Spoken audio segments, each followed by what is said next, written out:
نویں جماعت کی رباعیات سماعت فرمائیں۔ پہلی رباعی ہے میر ببر علی انیس کی۔ آنکھ ابر بہاری سے لڑی رہتی ہے، اشکوں کی ردا منہ پہ پڑی رہتی ہے، دونوں آنکھیں ہیں میری ساون بھادو، دونوں آنکھیں ہیں میری ساون بھادو، یہاں سارے برس ایک جھڑی رہتی ہے، یہاں سارے برس ایک جھڑی رہتی ہے۔ شاعر اپنی اس رباعی میں کہتے ہیں کہ میری آنکھیں ہمیشہ آنسوؤں میں ڈوبی رہتی ہے، گویا کہ اشکوں کی چادر میرے منہ پر پڑی رہتی ہے۔ شاعر کہتے ہیں کہ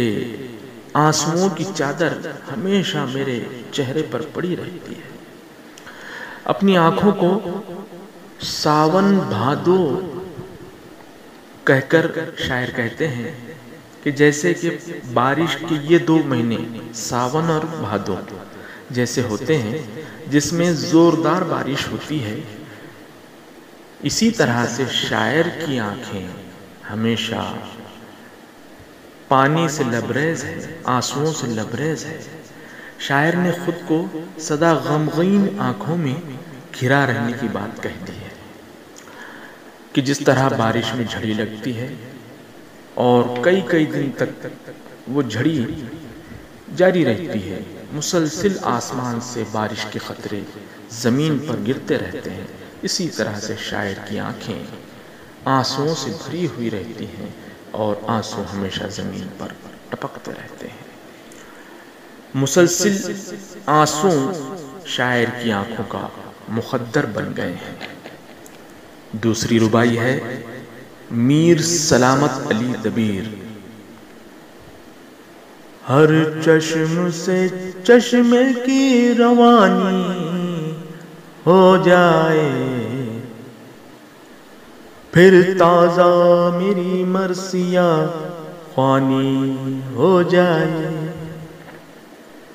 فضل باری سے ہوں یہ آنسو جاری، فضل باری سے ہوں یہ آنسو جاری، ساون کی گھٹا شرم سے پانی ہو جائے، ساون کی گھٹا شرم سے پانی ہو جائے۔ شاعر نے اپنی اس رباعی میں شہیدان کربلا کی مرثیہ خوانی کی ہے اور وہ کہتے ہیں کہ ہر آنکھ سے آنسو جاری ہونے اور کرب و غم ظاہر ہونے کی توقع ظاہر کی ہے کہ جو ہی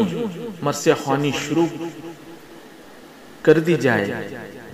تب اللہ کے فضل و کرم سے اس مرثیہ خوانی کو سن کر